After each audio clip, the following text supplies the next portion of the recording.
Alors aujourd'hui on se retrouve pour une nouvelle, on va dire, pas forcément une maison ou alors un autre truc à visiter.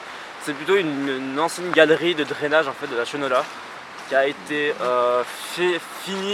fermée et finie en 1983. Ouais. Qui a servi en gros à évacuer l'eau des glissements de terrain parce que durant le 20 et 22 avril 1983 il y a eu un gros glissement de terrain qui a pu déformer une route cantonale entière. Du coup ce qu'ils ont fait c'est qu'ils ont creusé une grande galerie justement pour on va dire un peu évacuer l'eau puis genre pour pas que ça refasse encore un glissement de terrain. Donc une fois qu'ils avaient fini d'évacuer cette eau, comme je disais, ils ont fermé cette galerie. Donc depuis 1984 elle est fermée. On est en 2007 pour ceux qui ne savent pas, donc ça fait, ouais, on va dire à peu près 30 ans qu'elle est fermée, un peu plus que 30 ans qu'elle est fermée, donc, et que personne n'a mis les pieds. Elle était fermée jusqu'à très peu de temps, et c'est pour ça qu'on a mis autant de temps à sortir cette vidéo. Et il n'y a pas longtemps, il y a un ami qui allait courir dans la forêt, puis il a remarqué que la galerie était ouverte. Donc on a vite profité pour faire les plans, se renseigner sur cette galerie, et puis faire la vidéo qu'on va vous fournir juste après cette intro. Et surtout ce qu'il faut dire c'est qu'on sait très bien que la plupart des gens qui regardent ça c'est nos amis. Puis cette mine est à Belmont, donc tout le monde connaît Belmont. Mais c'est dangereux, donc franchement genre allez pas. Parce que ouais, il y a un panneau qui manque d'oxygène. Il y a un panneau avec marqué manque d'oxygène, puis les premiers pas qu'on a fait dans cette galerie, il y a genre c'est vraiment glauque. Bon vous verrez les images après, mais en gros c'est ça là. Voilà, ça c'est l'entrée. Donc il y a le nom dessus, donc galerie de drainage de la Chenola. Puis bah, justement 1986, la dernière utilisation. C'est quand elle a été rénovée. Voilà, c'est quand elle a été rénovée. Donc là c'est la première porte justement. Et puis avant il y avait un gros truc là, mais maintenant il n'y a plus. Donc bah tant mieux pour nous j'ai envie de dire. Puis si on ouvre cette porte, juste après il y a le panneau justement qu'on vous disait, manque d'oxygène. Donc c'est vraiment, enfin voilà, nous on fait ça parce qu'on est un peu con, puis voilà, on aime bien faire ça. Mais si, voilà, on dit pas qu'on a de l'expérience ou quoi que ce soit, mais évitez de le faire si vous pouvez éviter. On en a fini avec les explications, pardon. Les expéditions, ça c'est plus tard. Donc ce qu'il faut savoir c'est que ça se fera de nuit ou très tôt le matin, parce que on sait pas si c'est complètement légal on va dire. Donc pour éviter tout souci, puis pour pouvoir fournir une vidéo on va dire calme, je pense qu'on va aller à l'aube ou très tard le soir. Donc ce sera peut-être pas la même qualité, il y aura peut-être moins de lumière, faudra nous excuser pour ça. Mais c'est nos premières vidéos. Donc sur ce, peace, et puis on se retrouve là-dedans. 2000 years later. Putain mec, c'est parti. Pour l'exploration.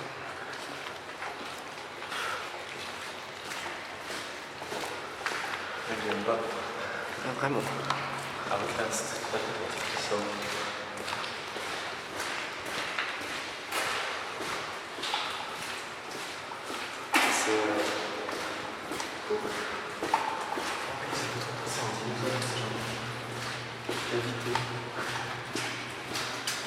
Lance un stick.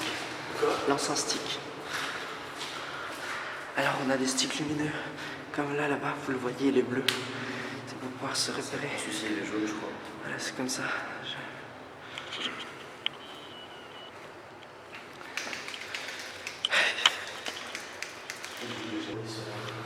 Ah, qui passe. Hein?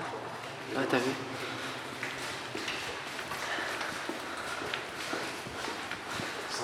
« 50 mètres de profondeur. » 50 mètres de profondeur depuis la galerie. Depuis la galerie. Regarde le cadavre, il est là. C'est pas un cadavre. Si.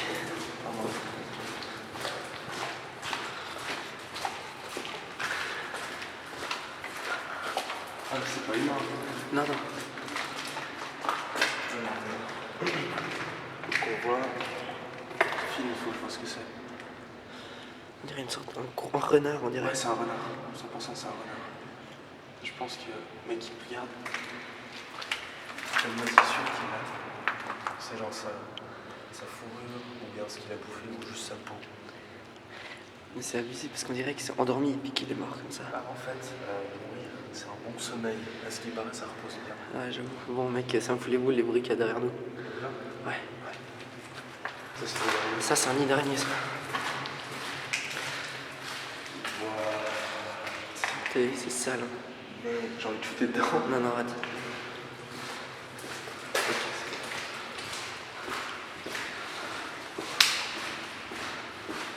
Tu le lances au là.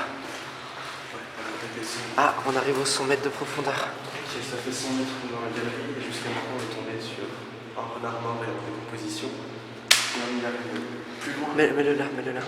Ah oui, en croisement tu penses? Ouais, mais c'est pas un croisement, c'est juste creusé dans le mur. Mais je trouve ça ouf parce qu'ils ont creusé ça tellement longtemps. 125. 125 mètres de profondeur. C'est là où on va commencer à s'essouffler très vite. Ouais, c'est là où il commence à manquer d'oxygène. Donc si on voit qu'on a de la peine à respirer, on va vite sortir. Donc je vais être stick au virage. Ouais. Il commence à y avoir beaucoup de bruit d'eau. Je sais pas si je pourrais filmer jusqu'au bout. Parce que là, ça coule beaucoup. Ça fait quand même 40 ans qu'il n'y a personne qui a marché ici. Ouais, tu sais quoi ça? D'accord. Oh, comme vous voyez, c'est rempli d'eau. Ah putain. Je vais essayer garder le pied. Non, non, crie pas, crie pas. Non, non, regarde.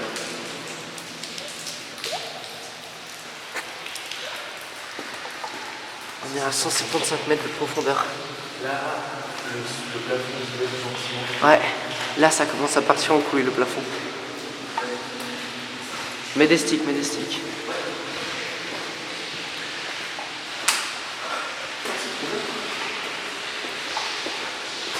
Ça fait bientôt 5 minutes qu'on s'enfonce sous terre. On est à 200 mètres. On arrive gentiment à la fin.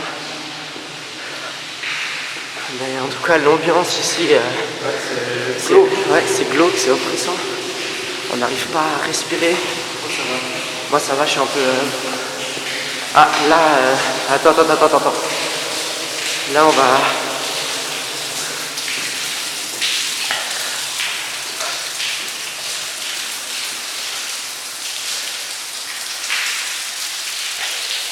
Terminus. Hein? Attends. Par contre, quand j'enlève la lumière, c'est assez flippant. Je pense qu'il faut mettre des sous-titres parce que... Ouais. Il y a beaucoup d'écho, donc je sais pas si vous nous entendez bien. Je parle près du micro, mais je pense quand même qu'il y a des problèmes.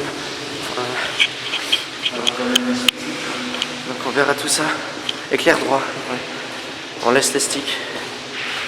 On va laisser les sticks, c'est pas pour la pollution, c'est parce que il y a un deuxième groupe qui vient après nous pour essayer de vous fournir d'autres images. Donc on verra tout ça.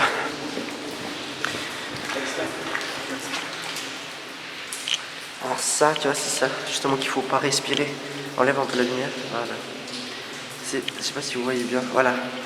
C'est des petits champignons et puis ça, faut pas respirer. C'est genre vraiment des champignons qui ont poussé. Bon, c'est pas classe à dire, mais sur la merde du renard qu'on a vu mort.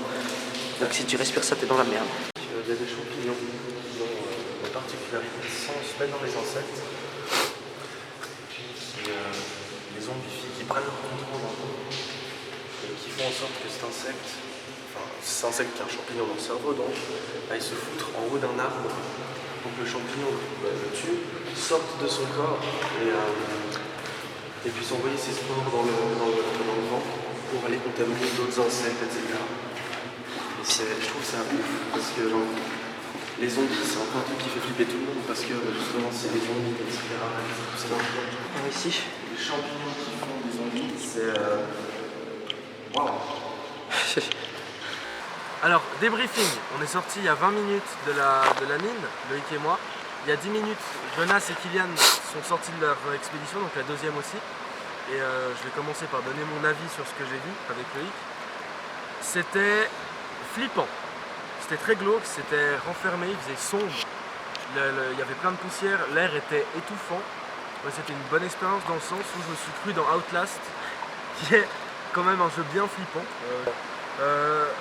On a vu, tout le monde a vu, j'imagine, le cadavre. Il y avait un renard mort en état de décomposition avancé dans la mine, ce qui était une bonne expérience. Il y avait ces déjections aussi avec des champignons dedans. Ouais. Et puis un énorme nid d'arrêt de l'expédition, j'ai trouvé que c'était assez marrant, cool. Non, c'était exceptionnel. C'était une belle expérience parce qu'on n'a pas forcément l'habitude de faire ça. Ouais, ça va être plus des maisons après, on peut essayer d'en faire des catacombes ou des trucs comme ça. Et vu qu'on a fait aussi une maison juste avant pour la première vidéo, ça change un peu de l'ordinaire, ça change aussi de notre contexte en changeant de Ouais, en fait. c'est vrai. Parce que généralement on a l'habitude d'être en milieu urbain avec des maisons, des bâtiments et de rentrer dans des bâtiments. Là on est paumé dans une forêt, la mine n'a pas d'issue de secours en soi si la porte se ferme, du coup on est dans la merde, c'est pour ça qu'on a fait 2 groupes, un dehors, un dedans, pour justement si on avait un problème avec la porte qui se fermait et que personne pouvait sortir tout simplement. Hein. T'as pensé quoi toi de la mine, Jonas? Moi, Oui. franchement, ça me faisait stresser. Déjà quand vous y étiez, chaque minute je stressais. On savait pas, on savait pas si elle continuait tout au fond ou on savait pas où elle allait. Et du coup moi je stressais un peu pour ça. Et moi quand j'y étais, ça allait. C'est surtout sur le retour là, quand le manque d'oxygène là, tu le sens. Quand tu vas au fond, quand tu reviens, t'es hyper essoufflé, puis ça te fait paniquer. T'arrives au fond, tu respires bien, puis quand tu commences à revenir, là tu sens que t'as moins d'oxygène et du coup tu te fatigues. T'as toujours la crainte que la porte au fond faille Ouais, fermer. c'est ça. Et puis toi? Perso, moi ça allait encore, je sais plutôt sur le retour parce qu'on s'était créé le panneau devant la porte, c'était manque d'oxygène. Ouais, ça c'était Après, nous on a fait ça les 4 parce qu'on aime bien faire de l'urbain, etc. On conseille pas du tout même de le refaire ici en tout cas. c'est Je pense dangereux. De toute façon, on va fermer la porte, hein, on va la laisser fermer. Donc, Il y a personne qui pourra plus rentrer dedans par nous, sur la clé. Pour c'était une bonne expérience, ça va changer aussi de conduite comme j'ai dit avant. Et c'est surtout le manque d'oxygène en fait que quand tu reviens sur le retour, parce qu'il y a à peu près 250 mètres de longueur. donc pour en finir avec cette galerie qui est juste derrière nous là-bas, il n'y avait pas de réseau, il n'y avait rien, donc on pouvait pas téléphoner avec. Pour mon avis, j'ai à peu près le même avis qu'eux. J'avoue que moi j'avais un tout petit peu la tête qui tournait quand on ressortait par rapport à l'oxygène. Autrement c'était une belle expérience à faire avec les 4 là, les 4 débiles. Et puis, oui tu peux. Merci à Maniac pour les sticks, c'est pas un placement de produit, je peux dire que c'est de la merde, mais ils sont cool parce qu'ils nous ont filé les sticks lumineux et c'était plutôt pratique. Et n'oubliez pas de mettre un pouce bleu, de donner vos avis dans les commentaires et de vous abonner. Ouais, ça vous abonnez. Et puis partagez parce que c'est aussi cool. C'était Midnight Squad.